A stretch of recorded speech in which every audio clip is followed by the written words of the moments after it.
প্রিয় ছাত্রছাত্রীবৃন্দ, তোমাদের সকলকে আবার আমার ইউটিউব চ্যানেলে স্বাগত জানাচ্ছি। আমরা কঠিন তরল ও গ্যাসের প্রসারণগুলো আগে পড়েছি। সেখানে গ্যাসের প্রসারণ পড়তে গিয়ে গ্যাসটা অর্থাৎ গ্যাসীয় পদার্থটা জেনেছি যে অসংখ্য অণু দ্বারা গঠিত। সেই অণুগুলোর মধ্যে দূরত্ব ব্যবধানটা খুব বেশি হয় এবং তাদের মধ্যে আন্তরাণবিক আকর্ষণ বলটা কম হয়। তাই আন্তরাণবিক আকর্ষণ বল কম হওয়ার জন্য তারা কিন্তু সবসময় ছোটাছুটি করে, গতিশীল থাকে, অর্থাৎ অণুগুলো বিভিন্ন দিকে গতিশীল আছে। এই অণুগুলোর বেগ কিন্তু গতিতত্ত্বের অঙ্গীকার অনুযায়ী 0 থেকে যে কোনো মানের অসীম মানের হতে পারে। তাহলে আমরা যদি কোনো একটা পাত্রে গ্যাসকে নিই, তাহলে সেই পাত্রে তো একটা দুটো অণু থাকবে না, অনেকগুলো অণু থাকবে। তাহলে ওই অনেকগুলো অণুর সবার বেগ কিন্তু আলাদা আলাদা হবে। তাহলে সবার বেগ যদি আলাদা আলাদা হয়, তাহলে আমরা কোনো কিছু গণনা করার জন্য, ক্যালকুলেশন করার জন্য, বা হয়তো দেখা যাচ্ছে যে আমরা কোনো কাজে বা কোনো একটা অঙ্ক কষবো, তাহলে কার বেগটা নিয়ে কাজ করব। তাহলে এই যে কার বেগটা নিয়ে কাজ করব, কোনো একজনের বেগ নিয়ে যদি কাজ করি, তাহলে বাকিরা কিন্তু অসন্তুষ্ট হবে, দুঃখ পাবে। তাই আমরা কোনো একজনের পার্টিকুলার বেগ নিয়ে কিন্তু কাজ করব না। তো এইরকম কোনো ক্ষেত্রে যদি দেখা যায় যে অনেকগুলো মান, একই জিনিসের একাধিক মান পাওয়া যাচ্ছে, তখন আমরা তার অ্যাভারেজ বা গড় বের করে থাকি। তখন ওই বেগটাকে বলা হচ্ছে গড় বেগ। আমরা ধরে নিচ্ছি যে একটা পাত্রে n সংখ্যক অণু আছে। কি বললাম? মনে করি একটা পাত্রে n সংখ্যক অণু আছে।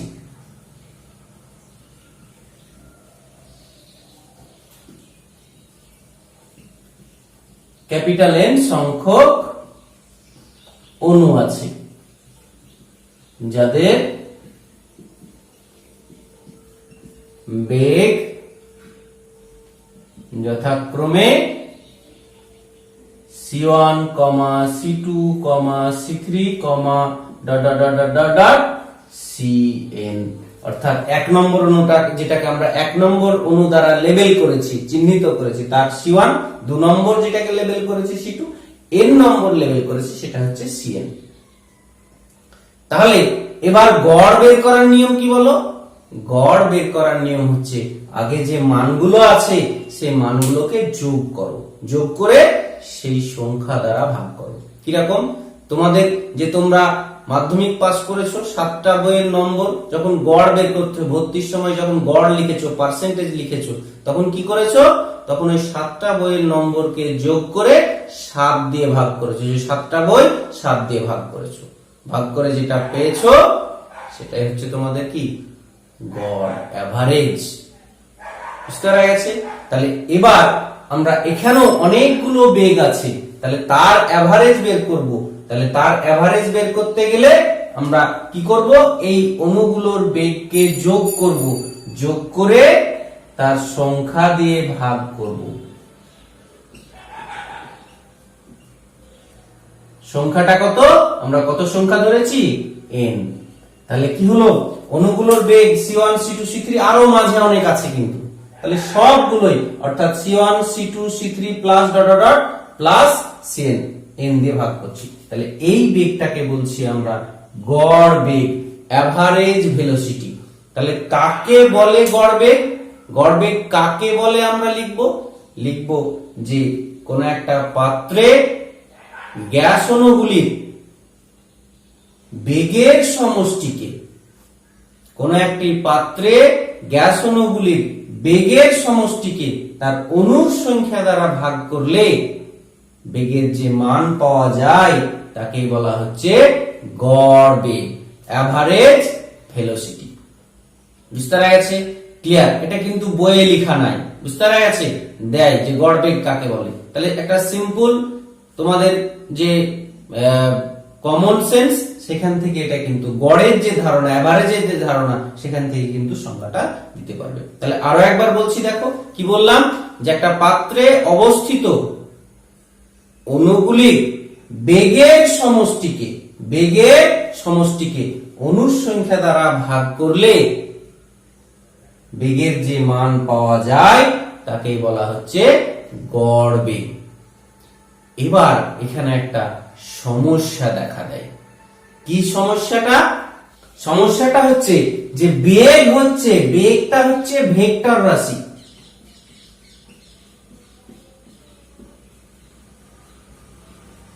ভেক্টর রাশি মানে তার মান থাকবে, দিক থাকবে। তাহলে যখনই আমরা বেগের কি করব, যোগ করব, তখন আমাকে শুধু মানটা বিবেচনা করলে হবে না, মানের সাথে সাথে দিকটাকেও কিন্তু বিবেচনার মধ্যে ধরতে হবে। আর এখানেই গন্ডগোলের জায়গাটা। অর্থাৎ ধরো কোন একটা হয়তো প্রথম এই যে 1 নম্বর যে লেভেল করেছি আমরা অণুটা, সেই অণুটা হয়তো এইদিকে যাচ্ছিল, 2 নম্বর লেভেলের অণুটা এইদিকে যাচ্ছে, অর্থাৎ বিপরীতে যাচ্ছে। তাহলে যখনই যোগ করব, দুটো বিপরীতমুখী ভেক্টরের যোগ করলে কিন্তু বিয়োগ হয়ে যায়।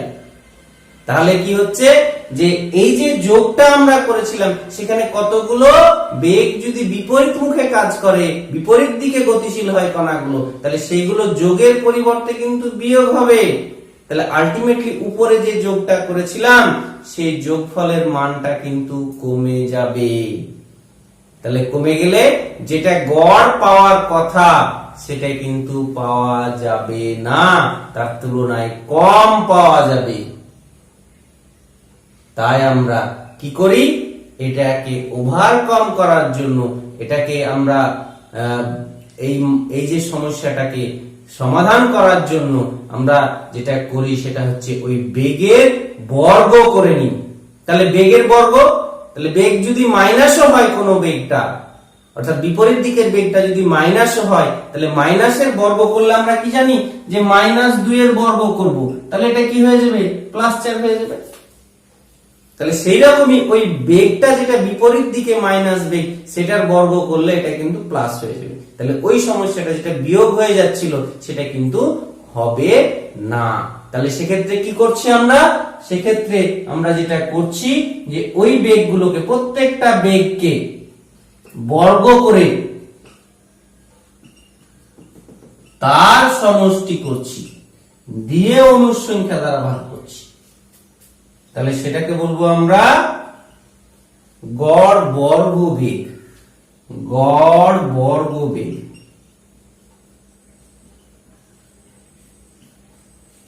তাহলে কাকে বলে গড় বর্গ বেগ?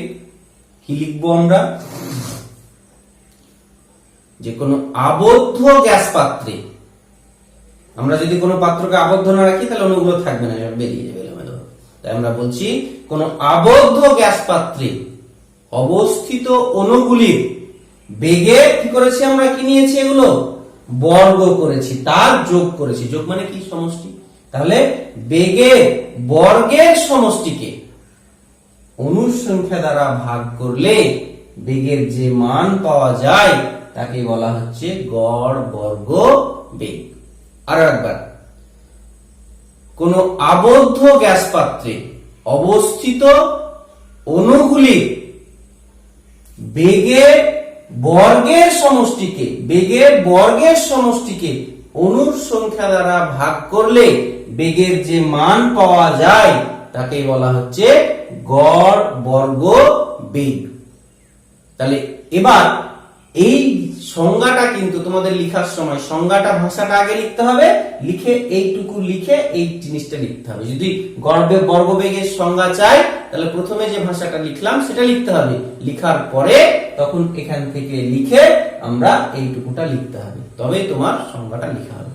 এবার এখানেও আর একটা তোমার সমস্যা দেখা দেয়। কি সমস্যাটা হচ্ছে যে এখানে যেহেতু আমরা বর্গ করেছি, ধরো দুটো বেগ আছে, একটা 2 একটা 3, তাহলে তাদের গড় কত পাওয়া উচিত ছিল, 2.5 যদি যোগ হতো, তাহলে স্কয়ার করলে কত হবে, 4 + 9 6.5, 13/2 তাহলে অনেক বেড়ে যাচ্ছে এটা। তাহলে আগেরটা মাইনাস হয়ে কমে যাচ্ছিল বলে সমস্যাটা দূর করার জন্য আমরা কি করেছিলাম, এটাকে বর্গ করে নিচ্ছিলাম। মাইনাসের সমস্যাটা বর্গ করতে গিয়ে মানটা অনেক বেড়ে যাচ্ছে, যা কাঙ্ক্ষিত মান যেটা পাওয়ার কথা তার থেকে অনেক বেশি হয়ে যাচ্ছে। তাই আমরা এই সমস্যাটাও দূর করতে পারি। এই সমস্যাটা দূর করার জন্য বেগের সব থেকে গ্রহণযোগ্য মান, গ্রহণযোগ্য বেগ নিয়ে কাজ করা হয়, যেটাকে বলা হয় গড় বর্গ বেগের বর্গমূল। গড় বর্গ বেগের বর্গমূল, সেটাকে আমরা শুধু সি অক্ষর দ্বারা প্রকাশ করি। তাহলে এটা মানে কত? এটা মানে হচ্ছে এই জিনিসটা, গড় বর্গ বেগের বর্গমূল। এই মানটার আবার রুট করব, এই মানটা রুট করলে মোটামুটি আমরা ওই 2.57 বা 58 মতো পাওয়া যায়, যেটা আমার কাঙ্ক্ষিত মানের কাছাকাছি। অর্থাৎ আমরা ওই মানটার আবার বর্গমূল করে দিচ্ছি, তাকে বলছি আমরা গড় বর্গ বেগের বর্গমূল বা আরএমএস বেগ। আরএমএস বেগ, এই আরএমএস এর ফুল ফর্ম হচ্ছে, আর এর ফুল ফর্ম হচ্ছে রুট, রুট মানে হচ্ছে বর্গমূল, এম এর হচ্ছে মিন, মিন মানে হচ্ছে গড়, আর এস মানে হচ্ছে স্কয়ার ভেলোসিটি। তাহলে কি বেগের কি করতে হবে? প্রথমে স্কয়ার করতে হবে, ফার্স্ট বর্গ করতে হবে, তার মিন করতে হবে 2 নম্বর, মিন করা মানে গড়, তার আবার রুট করতে হবে 3 নম্বরে। এই দিক থেকে আসে কিন্তু ব্যাপারটা। তাহলে সংজ্ঞাটা আমরা এরকমই দেবো। সংজ্ঞাটা কি?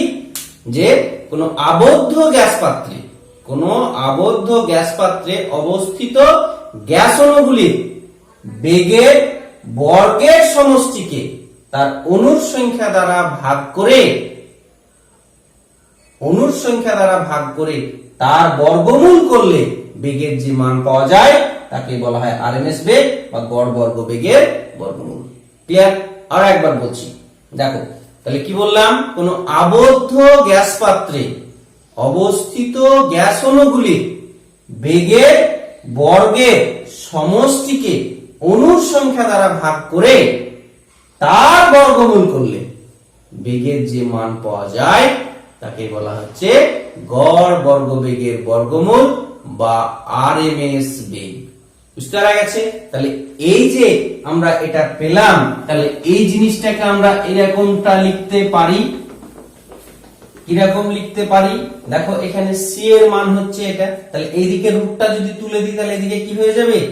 সি স্কয়ার সমান সমান c1 এর স্কয়ার প্লাস c2 এর স্কয়ার প্লাস c3 এর square plus dot dot dot dot plus cn এর স্কয়ার বাই n। তাহলে অ্যাকচুয়ালি স্কয়ার করলে সেটা গড় বর্গ বেগ, এই মানটা হচ্ছে গড় বর্গ বেগ। তাহলে এই মানটা সবথেকে গড়ের একটা গ্রহণযোগ্য মান। বেগের ক্ষেত্রে বিভিন্ন গ্যাস অণুগুলির বেগের ক্ষেত্রে গড় বের করার সবথেকে গ্রহণযোগ্য মান হচ্ছে আমার আরএমএস বেগ বা গড় বর্গ বেগের বর্গমূল। আমরা এই বেগটা নিয়ে কিন্তু কাজ করি, অঙ্ক করি বা কোনো ক্যালকুলেশন করি, কোনো গণনা করি, যাই করি না কেন এই বেগটা নিয়ে কিন্তু আমরা কাজ করি। তো এবার এই অণুগুলো কোন আবদ্ধ পাত্রে যখন রাখবো, অণুগুলো কিন্তু সর্বদাই ছোটাছুটি করছে। তাহলে ছোটাছুটি করলে একটা অণু এইদিকে যাচ্ছিল, গিয়ে যে পাত্র আছে সেই পাত্রের দেওয়ালে গিয়ে ধাক্কা মারবে। তাহলে ধাক্কা মারলে কি হবে? ধাক্কাটা কি এক ধরনের বল। তাহলে ওই দেওয়ালের উপর একটা বল প্রয়োগ হচ্ছে। তাহলে ওই একক ক্ষেত্রফলে লম্বভাবে যতটা বল প্রয়োগ হচ্ছে সেটাকে আমরা বলছি চাপ। তার মানে ওই দেওয়ালের উপর গ্যাস অণুগুলো একটা চাপ প্রয়োগ করছে। তাহলে এটা হচ্ছে কেন? গ্যাসের অণুগুলো অনবরত ছোটাছুটি করছে, অর্থাৎ সঞ্চারণশীল, গতিশীল, তার জন্যই পাত্রের দেওয়ালে ধাক্কা মারছে। আর একক ক্ষেত্রফলে লম্বভাবে যতটা বল প্রয়োগ করছে ধাক্কার ফলে সেটাকে বলছি আমরা চাপ। তাহলে এই গতিতত্ত্ব থেকে আমরা চাপের রাশিমালাটা এবার আমরা নির্ণয় করব। তাহলে চলো দেখে নিই। তাহলে এটা করতে গেলে আমরা কি করছি, একটা আবদ্ধ পাত্র নিচ্ছি, যে পাত্রটার দৈর্ঘ্য হচ্ছে L, সেখানে ক্যাপিটাল N সংখ্যক আদর্শ অণু আছে এবং পাত্রটাতে একটা আদর্শ গ্যাস নেওয়া আছে, প্রতিটি অণুর ভর হচ্ছে স্মল m। সেটাই লিখেছি সুন্দর করে, দেখো যে মনে করি L দৈর্ঘ্য বিশিষ্ট একটা ঘনকাকৃতি আবদ্ধ পাত্রে 1 মোল আদর্শ গ্যাস নেওয়া হলো, 1 মোল, যাতে N সংখ্যক ক্যাপিটাল N সংখ্যক অণু আছে, যাদের বেগ যথাক্রমে যেমন ধরছিলাম আমরা আগে C1 C2 C3 Cn, এবং প্রতিটি অণুর ভর স্মল m। যেহেতু একই গ্যাস আছে তাই প্রত্যেকটা অণুর ভরটা একই হবে, গ্যাসের গতিতত্ত্ব অনুসারে সেটা আইডেন্টিক্যাল হবে, প্রতিটির ভর হচ্ছে m। তাহলে এবার আমরা এখানে কোন একটা পার্টিকুলার অণু নিয়ে কাজ করব। ধরো আমরা পার্টিকুলার এই অণুটা 1 নম্বর লেভেল সাটিয়েছি, সেই অণুটা নিয়ে কাজ করব। তাহলে তার বেগটা হচ্ছে কত, c1, একটা নির্দিষ্ট দিকে কাজ করছে। তাহলে নির্দিষ্ট দিকে কাজ করছে, তাহলে আমরা ধরে নিচ্ছি যে এইখানে অণুটা আছে, এই অণুটা একটা নির্দিষ্ট দিকে এইরকম বেগটা কাজ করছে c1। তাহলে এবার এই বেগটাকে আমরা কিন্তু বিভিন্ন দিকে ভেঙে নিতে পারবো। কিরকম, দেখো আমরা একটা ভেক্টর যদি থাকে, ধরো এ একটা ভেক্টর r, তাহলে এই ভেক্টরটা যদি x অক্ষের সঙ্গে থিটা কোণ করে থাকে, তাহলে তোমরা জানো যে একটা ভেক্টর যেদিকে কোণ থাকে সেটা হয় তার cos উপাংশ। ভেক্টরের যে ভেঙে নেওয়া সেটাকে বলা হয় উপাংশে বিভাজন, উপাংশে ভেঙে নেওয়া, উপাংশ। তাহলে এখানে এটা হবে কত, r cos থিটা, আর এই দিক বরাবর হবে r sin থিটা। তার মানে এটা যদি আমরা লম্ব টানি এইরকম, তাহলে এইটুকুটা r sin থিটা, এইটুকুটা r cos থিটা। তাহলে এটা যদি r sin থিটা হয়, তাহলে এইটুকুটা কত হবে, r sin থিটা হবে, কারণ সমকোণ এটা হচ্ছে তোমার একটা সামান্তরিক, সামান্তরিকের বিপরীত বাহু সমান।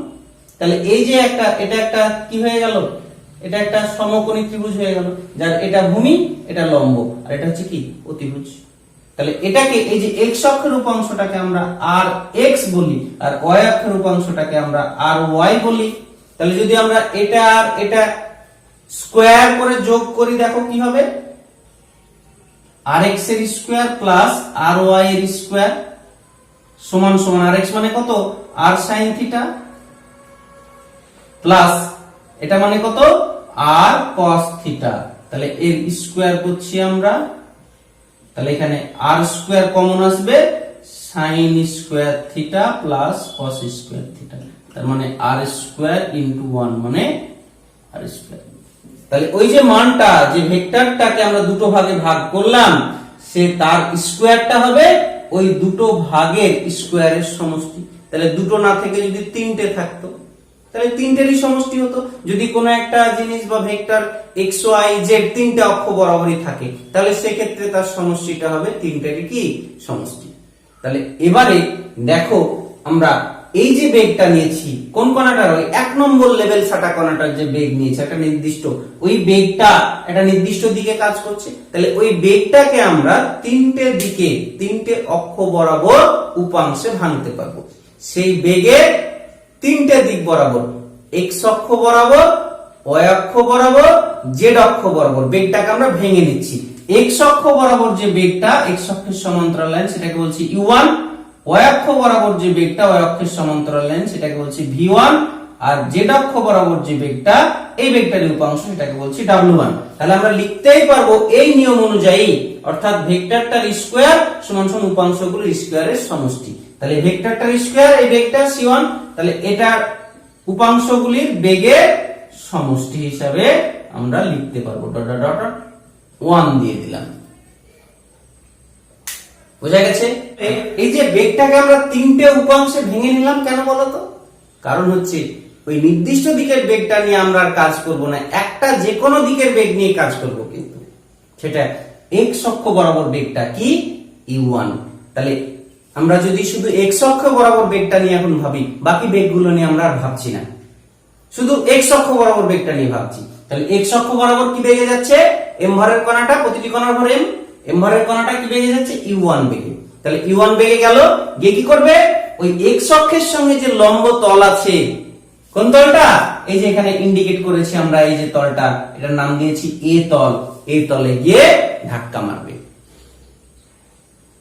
তাহলে যে u1 বেগে যাচ্ছিল তার ভরবেগ কত বলো, আমরা ভরবেগ শিখেছি, ভরবেগটা কত, ভর আর বেগের গুণফল। তাহলে ভর হচ্ছে কত, m u1, এটা হচ্ছে ভরবেগ কার, ওই যে কণাটা যাচ্ছিল, সেই কণাটা x অক্ষ বরাবর যাচ্ছিল, তার ভরবেগ হচ্ছে m u1। তাহলে এই ভরবেগ নিয়ে গিয়ে সে a তলের উপর ধাক্কা মারবে।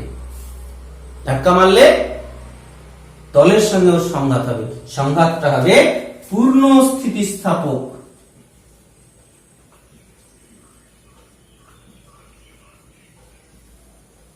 এখানে সংঘাতগুলো সব পূর্ণ স্থিতিস্থাপক হয়, সে গতিতত্ত্বের শিকার যে আমরা দেখেছি। তাহলে পূর্ণ স্থিতিস্থাপক সংঘাত হওয়ার জন্য সে যে বেগে গিয়ে ধাক্কা মারছিল, পাত্রের দেওয়ালটা তো আর নড়বে না, দেওয়ালটা ঠিকই থাকবে, অর্থাৎ ও ওখান থেকে একই বেগে প্রতিক্ষিপ্ত হবে। তাহলে গেল u1 বেগে, আবার ধাক্কা খেয়ে ফিরে আসবে u1 বেগে। তাহলে u1 বেগে আসা মানে এবারে কিন্তু বেগটা আগে যেদিকে যাচ্ছিল, এখনো কিন্তু বেগটা কিন্তু তার বিপরীতে, অর্থাৎ আগেরটাকে যদি u1 ধরি, তাহলে এটাকে আমাকে -u1 ধরতে হবে। তাহলে এই যে সংঘাত হলো, ধাক্কা হলো, ধাক্কার ফলে তার ভরবেগের একটা পরিবর্তন ঘটে যাচ্ছে। তাহলে কতটা পরিবর্তন ঘটছে সেটা আমরা দেখব। তাহলে লিখব কি, যে x অক্ষ বরাবর গতি বিবেচনা করলে কণাটি x অক্ষের সঙ্গে লম্ব তলে ধাক্কা মারার ফলে তার ভরবেগের পরিবর্তন mu, আর পরেরটা হলো কত, -mu1। তাহলে পরিবর্তনটা মানে বিয়োগ করবো আমরা প্রথমটা থেকে পরেরটা। তাহলে প্রথমে ভরবেগ ছিল এটা ধাক্কা মারার আগে, সংঘাতের আগে, আর এটা হলো সংঘাতের পরে, ধাক্কা মারার পরে, মাইনাস যেহেতু বিপরীত দিকে আসছে, তাহলে ভরবেগের পরিবর্তন এটা। তাহলে সমান সমান 2mu1, এতটা একটা ধাক্কা মেরে ভরবেগের পরিবর্তন হলো। এবার মজার ব্যাপার হলো, ধাক্কা মেরে এসে তো দাঁড়িয়ে যায়নি, স্থির হয়ে যায়নি, তাহলে গেছিল u1 বেগে, আবার -u1 বেগে ছুটে আসছে। তাহলে এদিকে ছুটে এসে এই যে তলটার বিপরীতে যে তলটা আছে, এই তলে এসে আবার ধাক্কা খাবে। তাহলে আবার ধাক্কা খেলে তখন আবার কিন্তু ওইদিকে আবার ছুটে যাবে। তাহলে ধাক্কা আসলো -u1 বেগে, আবার ধাক্কা খেয়ে আবার বেগটা হয়ে যাবে u1। তাহলে আবার u1 বেগে যাবে কার দিকে, ওই এ তলের দিকে, এ তলে আবার ধাক্কা মারবে। তাহলে এর ফলে দেখো, এই যে এ তলে পরপর দুটো ধাক্কা খাচ্ছে, তার ফলে তাকে কতটা পথ করতে হচ্ছে। তাহলে এ তল থেকে এই যে বিপরীত তলে আসলো, ঘনকের বাহু ধরেছি আমরা কত, l, তাহলে কতটা পথ করতে হবে তাকে, l। আবার ধাক্কা খেয়ে যখন এ তলে যাবে, আবার কতটা পথ করতে হবে, l। তাহলে এই যে এ তলে পরপর দুটো ধাক্কা খাওয়ার জন্য, পরপর দুবার ধাক্কা খাওয়ার জন্য তাকে কতটা পথ করতে হচ্ছে, এদিকে l আসতে হচ্ছে, l আবার যেতে হচ্ছে। তাহলে মোট কত হলো, l আর l মিলে কত, 2l। তাহলে এই যে পথ অতিক্রম করছে তাহলে পরপর দুবার ধাক্কা খাওয়ার জন্য, তাহলে তার একটা সময় লাগবে, সেই সময়টা কত, সময় আমরা কিভাবে বের করি, সময় সমান সমান দূরত্ব বাই বেগ। তাহলে দূরত্ব কত বললাম, 2l, আর বেগ কি বেগে যাচ্ছিল, সে u1 বেগে যাচ্ছিল। তাহলে সেটাই লিখবো আমরা, যে এ তলে পরপর দুটি ধাক্কা, এ তলে পরপর দুবার ধাক্কা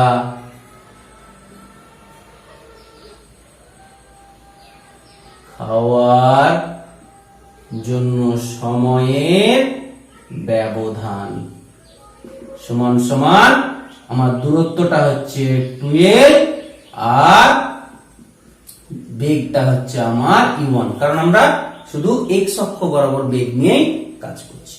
তাহলে এত সময় পর পর এ তলে গিয়ে কণাটা ধাক্কা খাবে, আর একবার ধাক্কা খেলে তার এতটা করে ভরবেগের পরিবর্তন হবে। তাহলে ওই যে দেওয়ালটার উপর সে বল প্রয়োগ করছে কে, ওই যে কণাটা, এম ভরের কণাটা, তাহলে তার কতটা বল প্রয়োগ করছে, তাহলে লিখবো আমরা, অতএব ওই কণাটি দ্বারা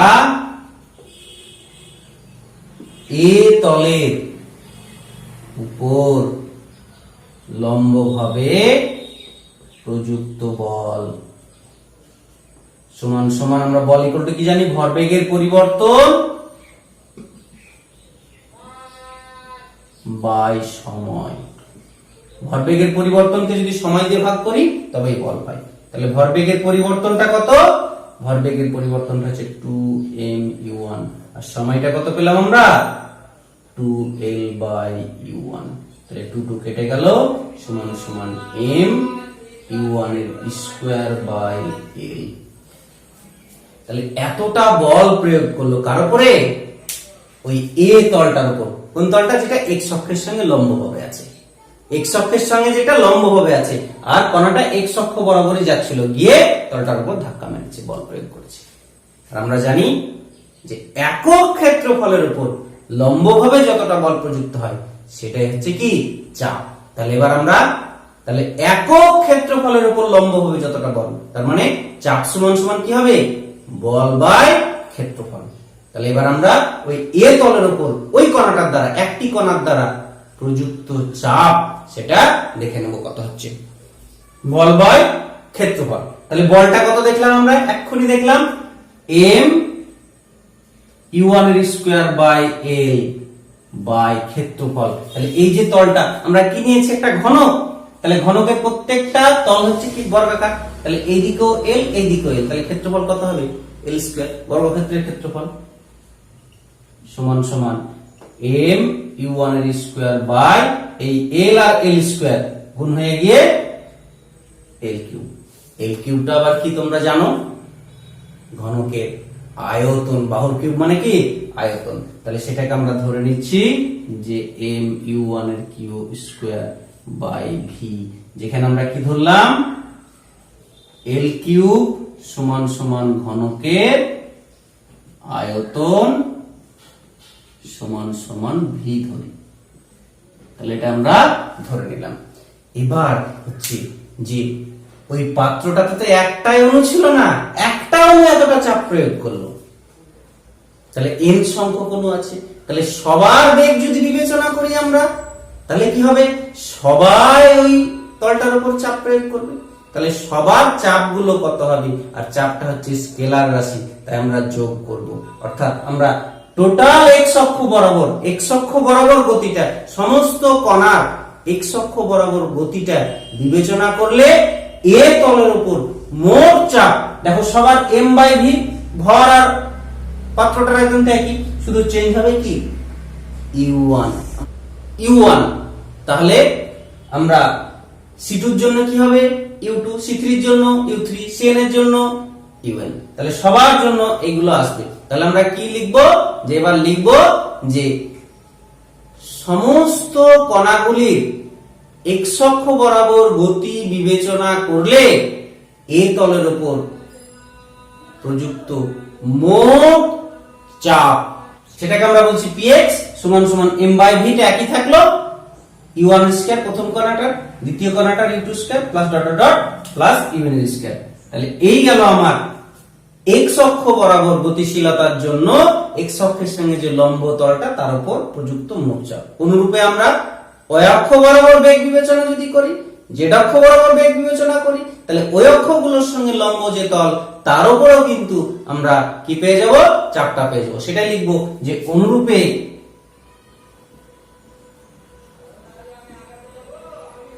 এই y অক্ষ ও z অক্ষের বেগ বিবেচনা করলে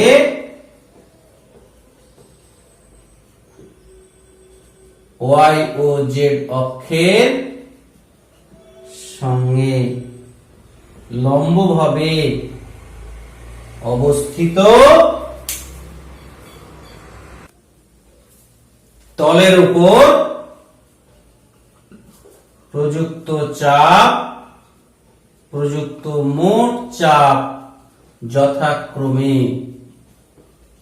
এটাকে আমরা px বলেছি, এটাকে কি বলবো? py। তাহলে কি হবে? m/v, কণার ভর আর পাত্রের আয়তনটা একই থাকবে, তাহলে m/v একই থাকলো। এবার এটা x অক্ষের জন্য u বলেছি, y অক্ষের জন্য কি হবে? সেটা v। 1 ধরেছিলাম আমরা, তাহলে সেটা হবে v1 স্কয়ার প্লাস 2 নম্বরটার জন্য তাহলে একই হবে v2 square plus dot dot dot n নম্বরটার জন্য vn এর স্কয়ার, এবং pz সমান সমান তাহলে কত হবে m বাই v, আমরা এটা কত ধরেছিলাম w1 যে অক্ষ বরাবর, তাহলে এটা w1 তার স্কয়ার প্লাস এটার জন্য w2 স্কয়ার 2 নম্বরটার জন্য একই ভাবে plus dot dot dot n নম্বরটার জন্য wn তার স্কয়ার। তাহলে এই হলো আমার সমস্ত অণুগুলোর দ্বারা প্রযুক্ত চাপ এবং এক একটা অক্ষের লম্ব তলের উপর প্রযুক্ত চাপ। এবার আমরা জানি যে গ্যাসের অণুগুলো কিন্তু সব দিকে সমান চাপ প্রয়োগ করে, তাহলে সব দিকে যদি সমান চাপ প্রয়োগ করে তার মানে px এর মান py এর মান এবং pz এর মান কি সমান, তাহলে সেটাই আমরা অর্থাৎ px py pz। তাহলে অতএব গড়ে যে কোনো একদিকে প্রযুক্ত চাপ সেটাকে আমরা p বলছি, তাহলে গড় করতে গেলে কি নিয়ম কি, এগুলোকে যোগ করো, যেহেতু 3টে আছে 3 দিয়ে ভাগ করতে হবে, তাহলে 1 এর 3 px plus py plus pz। এবার দেখো তোমরা আগে সব জায়গায় কিন্তু m বাই v ছিল, তাহলে m বাই v কমন নিলাম, কমন নিলে প্রথমটাই ছিল u1 এর স্কয়ার, দ্বিতীয়টাই ছিল v1 এর স্কয়ার, তৃতীয়টাই ছিল w1 এর স্কয়ার, এই তিনটের প্রথমটা যোগ করলাম, প্লাস এবার এর কি ছিল u2 এর স্কয়ার, তারপরেরটা কি ছিল v2 এর স্কয়ার, তারপরেরটা কি ছিল w2 এর square, plus dot dot dot dot plus দুটো নিলাম, শেষেরটা নিব, শেষেরটা কি এর কি ছিল un এর স্কয়ার প্লাস এর vn এর স্কয়ার প্লাস এর wn এর স্কয়ার, তাহলে সমান সমান 1 এর 3 m বাই v।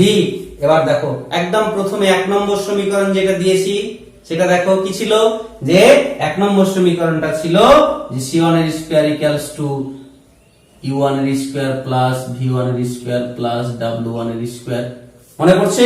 তাহলে এটাই ইকুয়ালস টু আমরা c1 এর স্কয়ার লিখতে পারবো, তাহলে এটা মানে হচ্ছে c1 এর স্কয়ার, তাহলে এটাকে একই ভাবে কি লিখতে পারবো আমরা c2 এর square plus dot dot dot এটাকে কি লিখতে পারবো আমরা cn এর স্কয়ার, তাহলে ইকুয়ালস টু 1 এর 3 m।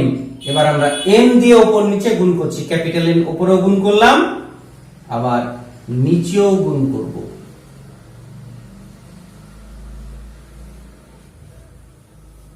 কেন গুণ করলাম দেখো, তার কারণ হচ্ছে এবার এই জিনিসটা চিনতে পারছো কিনা দেখো, এটা হচ্ছে আরএমএস বেগের কি, এটা গড় বেগ বা আরএমএস বেগের কি স্কয়ার, তাহলে আরএমএস বেগের স্কয়ার 1 এর 3 mn, m মানে একটা অণুর ভর, n গুণ আছে, তাহলে কি n টা অণুর ভর, সেটাকে আমরা ক্যাপিটাল M ধরে নিচ্ছি, ইকুয়ালস টু এটা হয়ে যাচ্ছে আরএমএস বেগ কত c স্কয়ার। তাহলে এখানে কি ধরলাম আমরা, যেখানে m হচ্ছে ওই গ্যাস পাত্রে অণুগুলোর মোট ভর আর c হচ্ছে আরএমএস বেগ। এবার ভর বাই আয়তন কত হয় বলো, ভর বাই আয়তনটা কি ঘনত্ব ডেনসিটি, তাহলে এটাকে আমরা লিখতে পারবো 1 এর 3, এটা ঘনত্ব লিখতে পারবো রো c স্কয়ার।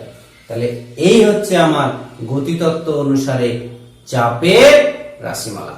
তাহলে আজকে এই পর্যন্তই, আমরা নেক্সট ক্লাসে এই চাপের রাশিমালাকে ব্যবহার করে কিভাবে আরএমএস বেগ c এর মানটা নির্ণয় করা যায় সেগুলো দেখব, এবং এই আরএমএস বেগ কোন কোন জিনিসের উপর নির্ভর করে, তার সমীকরণটা কি ইত্যাদি ইত্যাদি গুলো দেখবো আমরা। তাহলে এটা দেখতে হলে তোমাদেরকে কিন্তু আমার চ্যানেলের সঙ্গে থাকতে হবে সাবস্ক্রাইব করে, তাহলে পরবর্তী নোটিফিকেশন আসলে তোমরা কিন্তু পরের ভিডিওটা দেখতে পারবে।